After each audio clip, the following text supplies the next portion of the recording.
88వ దావీదు సంకీర్తన మొదటి వచనము. యెహోవా నాకు రక్షణకర్తవగు దేవా, రాత్రి వేళ నీ సన్నిధిని మొర్రపెట్టునాడు. నా ప్రార్థన నీ సన్నిధికి చేరునుగాక.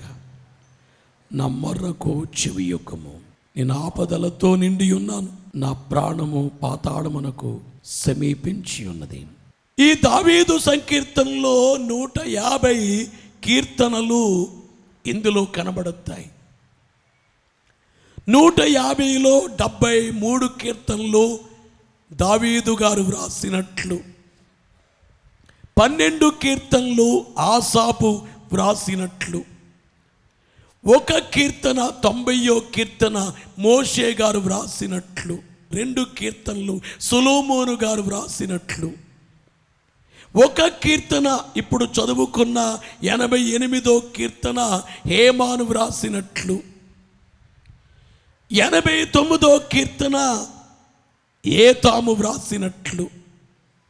ఇక మిగిలిన కీర్తనలు ఎవరు రాశారో దానిపైన వేయలేదు, కానీ ఆ మిగిలిన కీర్తనలు దావీదే వ్రాసుంటారు అనేది పండితుల అభిప్రాయం. 73 కీర్తనలు దావీదు రచించినట్లుగా, కొన్ని ఎవరు రచించారో వ్రాయబడలేదంటే దావీదే వ్రాసుంటారు అని. ఈ 88వ సంకీర్తన వ్రాసినటువంటి వారు యెజ్రెయీయుడైనటువంటి హేమాను రచించిన కీర్తన. అంటే ఈ కీర్తన దైవ ధ్యానములో రచించింది హేమానైతే కోరగు కుమారులు దీన్ని పాడారు. విషాదకరమైన పరిస్థితులలో పాడినటువంటి కీర్తన. హేమాను తాను ఇది ప్రార్థన చేశాడు. అందుకే ఈ 88వ కీర్తనకి హేమాను ప్రార్థన అంటారు. ఈ ప్రార్థన ఏ రీతిగా ఉంది అనేది అని చూస్తే, శోకములో ఉన్న కాలములో, దుఃఖములో ఉన్న కాలము, భయంకర పరిస్థితుల కాలములో ఈ కీర్తన వ్రాసారు. 4వ వచనాన్ని మనము గమనిస్తే, సమాధిలోనికి దిగువారిలో నీ నొకనిగా ఎంచబడి తిని, నేను త్రాణలేని వాని వలె అయితిని. అంటే చచ్చిన శవాన్ని సమాధిలోనికి దించుతారు. నేను ఎలాగున్నానంటే ఇప్పుడు నా పరిస్థితి చచ్చిన శవము లేగుంది. చాలామంది మీలో అంటారయ్యా, నేను ఇలా కనబడుతున్నాను కానీ నేను చనిపోయాను, నా పరిస్థితులు ఎట్లా ఉన్నాయి, చనిపోయినట్లుగా ఉన్నాయి, పైకి మాత్రం బాగా కనబడుతున్నాను, మా పరిస్థితులు అట్లా ఉన్నాయి. ఏమనుకున్నది ఏమిటంటే బలహీనత. అంత బలహీనమైపోయింటే నా మనస్సు అంత బలహీనమైపోయింది.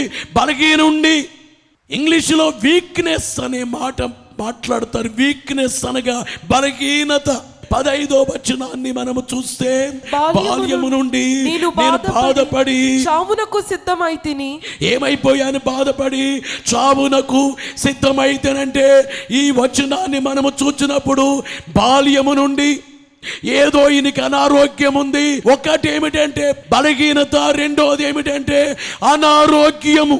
అలాగే 18వ వచనములో చూస్తే, నా ప్రియులను స్నేహితులను నీవు నాకు దూరముగా ఉంచి ఉన్నావు. నా ప్రియులను, నా స్నేహితులను నీవు నాకు దూరముగా ఉంచి ఉన్నావంటే ఏమాను బాధపడేది ఏమిటంటే ఒంటరి వాడిని అయిపోయాను. మొదటిది బలహీనత, రెండోది అనారోగ్యము, మూడోది ఒంటరితనము, ఏకాకినైపోయాను. నా ప్రియుల్ని, నా స్నేహితుల్ని నేను కోల్పోయి ఒంటరిగా ఉన్నాను, ఏకాకిగా ఉన్నాను. ఒంటరితనం, లోన్లీనెస్. ఒకటి ఏమిటంటే వీక్నెస్, రెండోది ఏమిటంటే సిక్నెస్, మూడోది ఏమిటంటే లోన్లీనెస్. చుట్టూరు అందరూ ఉంటారు కానీ ఎవరూ లేనట్లు అనిపిస్తుంది. మీలో చాలా మంది చెప్పేది, అయ్యా అందరూ ఉన్నారు కానీ నాకెవరూ లేని ఒంటరి బ్రతుకుతున్నాను, ఒక్కడినైపోయాను, ఏకాకినైపోయాను, ఏమి చెయ్యాలో నాకు అర్థం కావడం లేదు. అలాగే మరొకటి ఏమిటంటే 18 చివరిలో చూస్తే చీకటియే నాకు బంధువర్గమాయను. డార్క్నెస్, అంధకారము అంటే కళ్ళు తెరిస్తే చీకటే కనబడుతుంది. అంటే ఏంటి అంధకారం? అది రాత్రి కాలమా? కాదు కాదు, రాత్రి అంధకారం లాంటి అంధకారం కాదు. పట్టపగలే మంచి ఎండే, మిట్ట మధ్యాహ్నం అన్నట్లుగా మంచి వెలుగు టైం, కానీ నా మనసంతా కూడా చీకటిగా ఉంది. కారు మేఘము పట్టాగా నా మనసులో కటిక చీకటి పుట్టాగా. దైవజనుడు పాడుతున్నారు, కారు మేఘము మనసులో కటిక చీకటి. ఇప్పుడు చెప్పిన పరిస్థితులు ఆవరించినప్పుడు ఒకసారి పాట పాడుకుని చూడండి. 92లో నేను ఇక్కడికి వచ్చినప్పుడు నేను ఎక్కువ సార్లు పాడుకుంది ఈ పాటే. మీ మాట మూట కట్టుకుని వచ్చాను, నీవేయని నమ్మిక. ఇంకో పాట పాడుకునేవాడిని, భారములన్నిటికీ అనబడేటువంటి కీర్తన. భారములన్నిటికి నీవే యానూచు నిర్భయుడానై యున్నానులే. ఈ కీర్తనలో శోధనలున్నాను,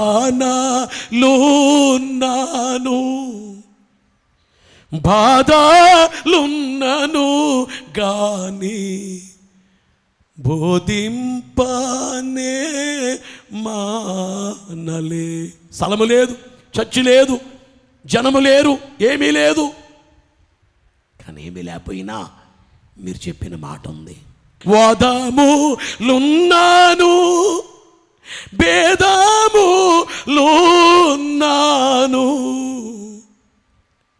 చాలామంది వాదిస్తున్నారు, భేదాలున్నాయి.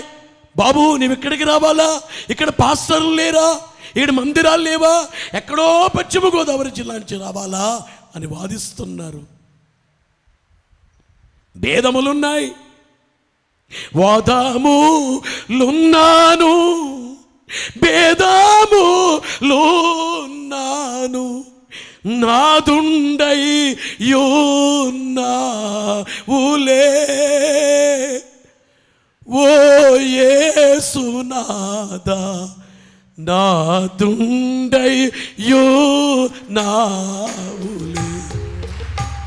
ఓ యేసునాదా, నాదుండై యున్నావులే. హేమాను ఏ రీతిగా ఉన్నాడు అంటే బలహీనంగా ఉన్నాడు. రెండవది అనారోగ్యముగా ఉన్నాడు. మూడోది ఒంటరితనముగా ఉన్నాడు. నాలుగోది హేమాను అంధకారములో ఉన్నాడు. ఇవన్నీ మీరు ఏంటంటే మీకు అనిపించవచ్చు, బహుశా హేమానికి పిల్లలు లేరేమో, నానేవారెవరు లేరేమో అని అనిపిస్తుంది. కానీ దినవృత్తాంతముల మొదటి గ్రంథము 25వ అధ్యాయం 5-6 వచనాలు చూస్తే ఈ హేమాను అనబడేటువంటి ఈయన యెజ్రెయేలుగా ఉన్నారు. వీరందరూ దేవుని వాక్కు విషయములో రాజునకు దీర్ఘదర్శియగు హేమాను యొక్క కుమారులు, హేమాను యొక్క కుమారులు, హేమాను సంతతిని గొప్ప చేయుటకై, హేమాను సంతతిని గొప్ప చేయుటకై దేవుడు హేమానునకు 14 అంటే 14 మంది కుమారులు, ముగ్గురు కుమార్తెలను అనుగ్రహించి ఉండెను. ఎంతమంది పిల్లలు? 14 మంది కుమారులు, కుమార్తెలేమో ముగ్గురు. మొత్తం సంతానం ఎంతమంది? 17 మంది పిల్లలు ఆయనకు ఉన్నారు. 17 మంది ఉన్నా కానీ ఆయన ఎలా ఉన్నారు? ఒంటరితనముతోనే ఉన్నారు. ఆ నెక్స్ట్ వచనాన్ని మనము చూస్తే ఏం చేసేవారు చూద్దాం. వీరందరూ ఆసాపునకును యెదుతూనునకును హేమానునకును రాజు చేసి ఉన్న కట్టడ ప్రకారము యెహోవా ఇంటిలో తాళములు, స్వరమండలములు, సితారాలు వాయించుచు గానము చేయుచు తమ తండ్రి చేతి క్రింద దేవుని మందిరపు సేవ దేవుని మందిరపు సేవ జరిగించుచుండిరి. ఇంతకీ హేమాను కుటుంబం ఏం చేసేది? దేవుని మందిరములో సేవ చేసే ఓ కుటుంబం హేమాను కుటుంబం. ఈ హేమాను సమూయేలు అనే ప్రవక్తకి మనవడవుతాడు. సమూయేలు ఉన్నారే బైబిల్లో, దావీదును అభిషేకించారే, బాలుడైన సమూయేలుతో దేవుడు మాట్లాడారన్నామే. ఇశ్రాయేలీయులకు ప్రవక్తగా దేవుడిచ్చారే, ఆ ప్రవక్త అయిన సమూయేలు యొక్క మనువడు హేమాను. అంటే తన అడ్రస్ బాగుంది.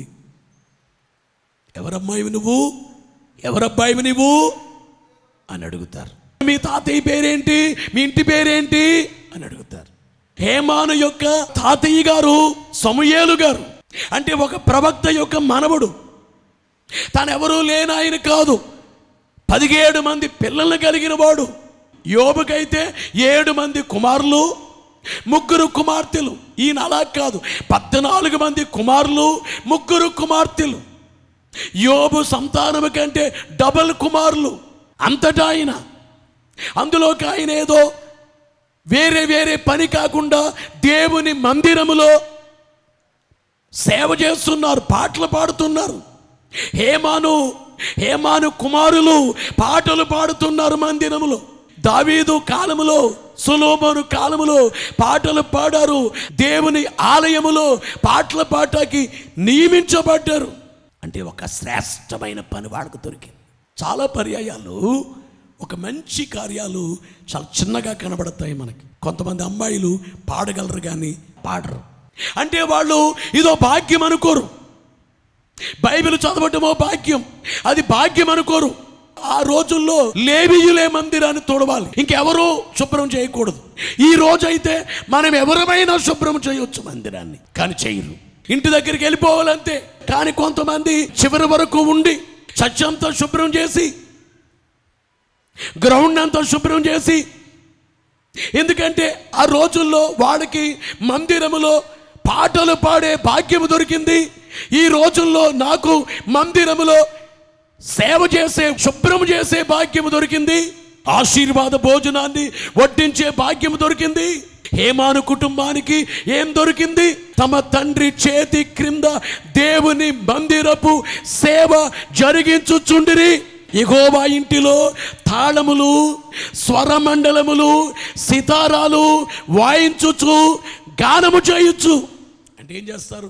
డ్రమ్స్ అన్నీ ప్లే చేస్తారు, సితారాలు వాయిస్తారు, తాళాలు వాయిస్తారు, స్వరమండలాలు వాయిస్తారు. ఇంకేం చేస్తారు చెప్పండి? గట్టిగా పాడతారు. ఈవేళ ఏదో ఒక వాయిద్యాన్ని నేర్చుకోవచ్చు కదా. నా చిన్నప్పుడు నేను మా చర్చిలో కంజిరి కొట్టేవాడిని. వీధుల్లో సువార్త చెప్పడానికి వెళ్ళినప్పుడు ఓ డ్రమ్ము తగిలించుకు డ్రమ్ము కొట్టేవాడిని. అంటే విశ్వాస ఎప్పుడు కూడా దేవుణ్ణి ఎలా కనపరచాలా, ఇంకా ఎలా కనపరచాలా, అంతేగాని అలాగే కూర్చుంటారు. కొందరు ఎక్కడేసిన గొంగడు అక్కడే. కొంతమంది దేవుని కొరకు ఓ రోజు కష్టపడి 1000 రోజులు చెప్పుకుంటారు. దేవుని అర్థం కానందు వల్ల అలా మాట్లాడుతున్నాం. ప్రియులారా, హేమాను గాయకుడు, యెజ్రెయేయుడైనటువంటి హేమాను రచించిన దైవ ధ్యానం అని కనబడుతుంది. యెజ్రెయేయుడైనటువంటి హేమాను దేవుని సేవ చేసే కుటుంబంలో ఉన్నవాడు హేమాను. అయితే ఈ హేమానే ఏవో కష్టాలు వచ్చాయి, ఏదో భయంకర పరిస్థితులు వచ్చాయి. 1 కాదు 4 వచ్చాయి. అందుకని తను చేసేటువంటి ప్రార్థన రీతంతా మనము గమనించినప్పుడు 13వ వచనములో, యెహోవా నేను నీతోనే మనవి చేయుచున్నాను, ఉదయమున నా ప్రార్థన నేను ఎదుర్కొనును. ఎప్పుడు చేస్తున్నాను ప్రార్థన? ఉదయమునే చేస్తున్నాను ప్రార్థన. అలాగే 9వ వచనాన్ని చూస్తే, బాధ చేత నా కన్ను క్షీణించుచున్నది, యెహోవా ప్రతిదినము నేను నీకు మొరపెట్టుచున్నాను. ఎప్పుడు ప్రార్థన చేస్తున్నాను? ఉదయం చేసి, అంటే రోజు, ఎవ్రీడే, ప్రతిరోజు ప్రార్థన చేస్తున్నాడట. అలాగే మొదటి వచనాన్ని చదివితే, యెహోవా నా రక్షణకర్తవగు దేవా, రాత్రి వేళ నేను నీ సన్నిధిని మొరపెట్టున్నాడు. ఇప్పుడు చూడండి, ఎప్పుడు ప్రార్థన చేస్తున్నారు? రాత్రి చేస్తున్నారు, ఉదయం చేస్తున్నారు, ప్రతిరోజు చేస్తున్నాడు. అంటే హేమానుకున్నటువంటి అలవాటు ఏమిటంటే ఉదయము, మధ్యాహ్నము, రాత్రి, ప్రతిరోజు. చాలామంది ఒక రోజు చేసి అంతే ఫుల్ స్టాప్ పెట్టేస్తారు. అంతే. ఒక వారం చాలా బలంగా ఉంటారు, ఆ తర్వాత బలహీనమైపోతారు. మీరు అలాంటి కాదు. మీరు ఉదయము ప్రార్థన చేస్తారు, రాత్రికి ప్రార్థన చేస్తారు, రోజు ప్రార్థన చేస్తారు అని నేను నమ్ముతున్నాను. ఒకవేళ చెయ్యకపోతే ఈ రోజు నుంచి ప్రార్థన ఖచ్చితంగా నీవు చేస్తావని నువ్వు చేయకుండా ఉండలేవని హేమాను ప్రార్థనను గురించి తెలుసుకున్న నీవే ఖచ్చితంగా నువ్వు ప్రార్థన చేస్తావని బహుగా ప్రార్థన చేయుడి. ఇక మీదట బహుగా ప్రార్థన చేయుడి. బహుగా ప్రార్థన చేసి బలము సంపాదించి మహిలో కీడును గెలువుడి. దేవునికెప్పుడు మహిమా కలుగా నీయుడి.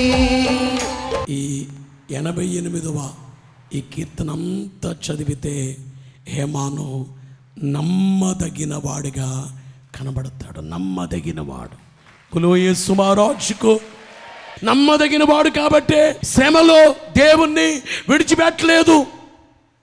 శ్రమలో దేవుని మీద విశ్వాసం తగ్గలేదు. కొంతమంది శ్రమ రాగానే విశ్వాసం తగ్గిపోద్ది, కష్టాలు రాగానే విశ్వాసం తగ్గిపోద్ది, ప్రార్థన నెరవేరకపోతే విశ్వాసం తగ్గిపోద్ది, ఇంట్లో ఎవరైనా చనిపోతే విశ్వాసం తగ్గిపోద్ది.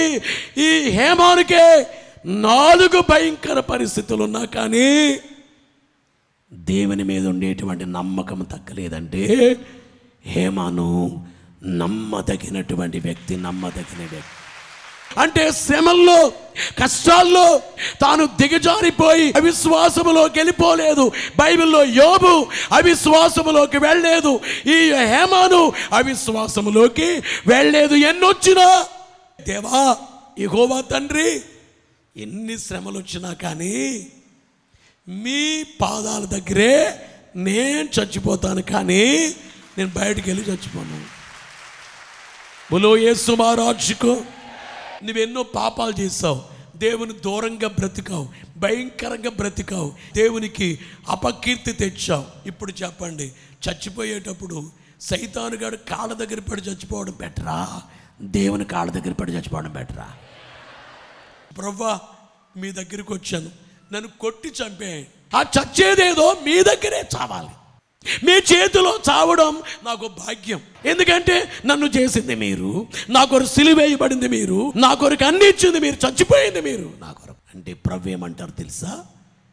నేను నిన్ను కొట్టి చంపడం ఏంటి, నీ కొరకే నన్ను కొట్టి చంపినా నేను భరించాను, సిలువేసిన భరించాను నీకోసం, నీకోసం చనిపోయాను. నిన్నెందుకు నేను కొట్టి చంపుతా, రమ్మనే కదా. ప్రయాసపడి భారం మోయిచున్న సమస్త జనులారా నా యొద్దకు రండి, నేను మీకు విశ్రాంతినిస్తానని లేదా? మనము నమ్మదగిన వారము కాదు, కానీ దేవుడు ఎలాంటి వారు చెప్పండి? నమ్మదగిన దేవుడు అనబడే వాస్తవాన్ని గుర్తించాలని దేవుని సేవకునిగా మీకు తెలియజేస్తున్నాను. బైబిల్లో నమ్మకమైన మంచి దాసుడా, కొరింథీ 4:17 తిమోతి నమ్మకమైన వాడు. అందుకే ప్రకటన 2:10 మరణము వరకు నమ్మకముగా ఉండుము.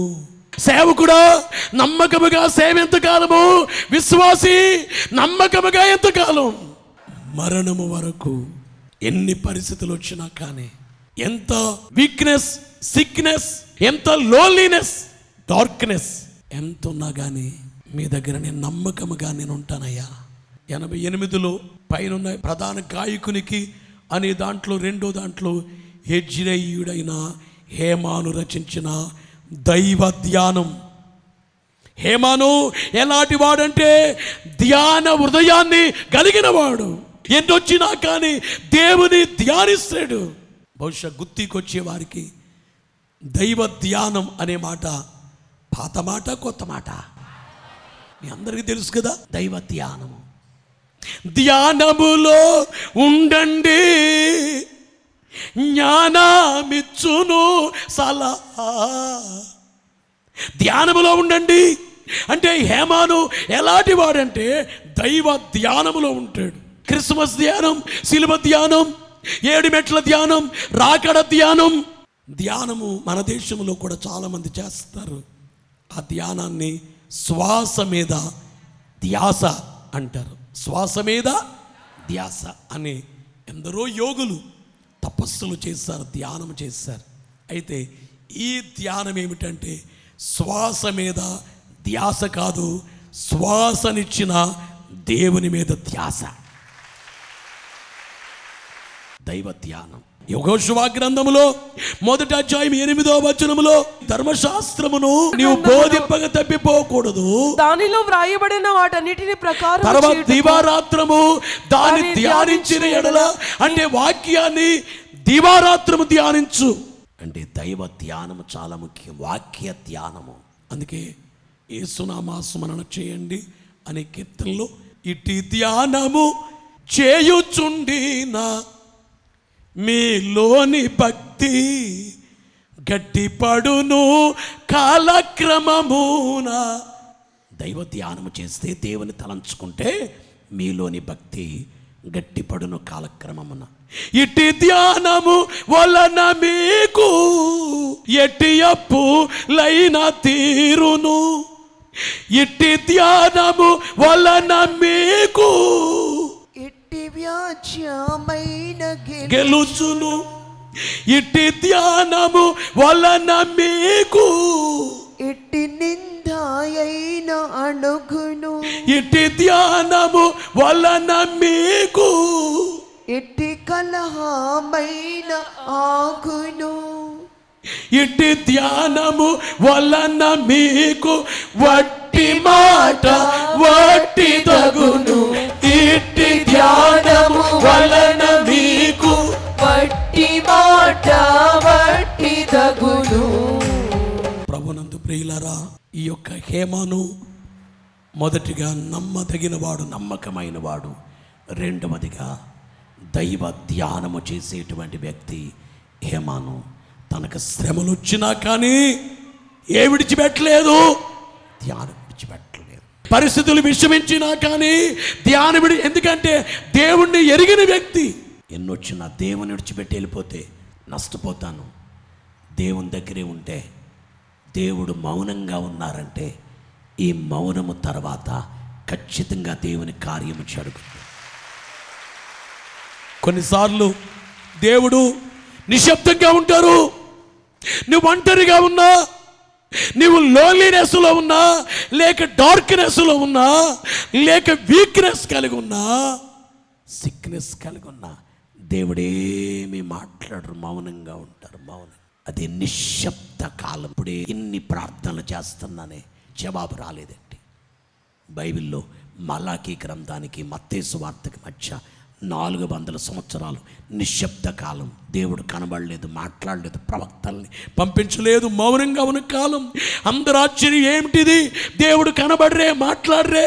ఒకనాడు పశువులు కాసే ఆమోసు మేడి పండ్లు ఏరుకొని ఆ ఆమోసునే దేవుడు ప్రవక్తగా ఆయనతో మాట్లాడరే. ఒక్క ప్రవక్త రాలేదే. ఏంటి ఈ నిశ్శబ్దానికి కారణం ఏంటి? ఈ నిశ్శబ్దం వెనుక ఏముంది అర్థం కాలేదు. కానీ 400 సంవత్సరాల నిశ్శబ్ద కాలమైన తర్వాత దేవుడే భూమి మీదకు వచ్చేశారు. బోలో యేసు మహారాజుకో. ఇప్పుడు నిశ్శబ్దం మంచిదా కాదా? నిశ్శబ్దం ఎందుకంటే, మానవులారా నేనే వచ్చేస్తున్నా. ప్రవక్తలు ఎందుకు? ఇంకా ఏలియాలాడి ప్రవక్త, లేక ఎలీషాలాడి ప్రవక్త, ఇర్మియా ప్రవక్త, యెషయా ప్రవక్త, యేస్కేలు, వీళ్ళెందుకు? దేవుణ్ణైన నేనే మీ మధ్యకు వచ్చి మీతో మాట్లాడతా, మీ ఇళ్లల్లో భోంచేస్తా, వీధుల్లో తిరుగుతా, మీ కొరకు భూలోకములో బోధిస్తా, కార్యాలు చేస్తా, కుంటోళ్ళు నడిపిస్తా, గురుటివాడికి చూపిస్తా, మూగవాడికి మాటిస్తా, చచ్చినోళ్ళని లేపుతా. నేనే సిలువేయబడి చనిపోయి మీకు రక్షణ ఇస్తాను. ఇంకెందుకు మీకు ప్రవక్తలు? నేనే వచ్చేస్తున్నాను కాబట్టి మౌనంగా ఉన్నాను. నిశ్శబ్దం. అలాగే నీ జీవిత కాలంలో దేవుడు ప్రార్థన నెరవేర్చట్లేదంటే, నిశ్శబ్దంగా ఉందంటే, దాని తర్వాత అద్భుతమైన కార్యం ఏమిటి ఉంది. కీడు కేవలంబుగా కీడంచు భావించి కిన్నుడనైపోదునా. అందుకే ఇందా చెప్పాను కదా, నీవే అని నమ్మిక. ఆ పాట నాకేమి కుదువ నాదుడుండ, పరమదేవుండే నా పక్షమై ఉండగా నరుడేమి చేయగలడు. ప్రభునందు ప్రియులరా, ఒకటి నమ్మకమైన వాడు, రెండోది దైవ ధ్యాన హృదయం కలిగిన వాడు, మూడోది కీర్తనాకారుడు, పాటలు పాడేవాడు. ఎప్పుడైనా చక్కగా పాటలు పాడటం, గట్టిగా పాడటం. కొలస్సీ పత్రికలో 3:16 సంగీతములతోను కీర్తనలతోను అనే మాట చూస్తున్నాం. ఎఫెసీ 5:19 కూడా కీర్తనలతో, అపోస్తలుల కార్యాలు 16:25 కీర్తనలు పాడుచున్న పౌలు గారు కీర్తనాకారుడు. హేమాను పాటలు పాడే వ్యక్తి. దేవుని ఆలయంలో ఇవాళ మిమ్మల్ని అడుగుతున్నాను, నీ జీవితంలో పాటలు ఎలా పాడుతున్నావు?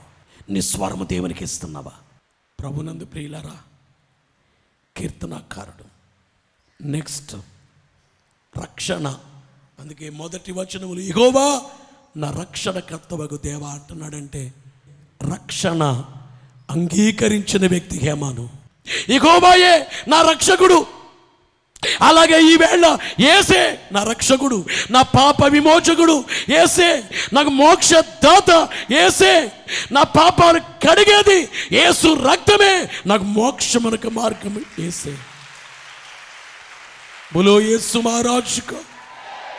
మీకా గ్రంథం 7:7 రక్షణకర్తగిన దేవుని నేను కనిపెట్టి ఉందును.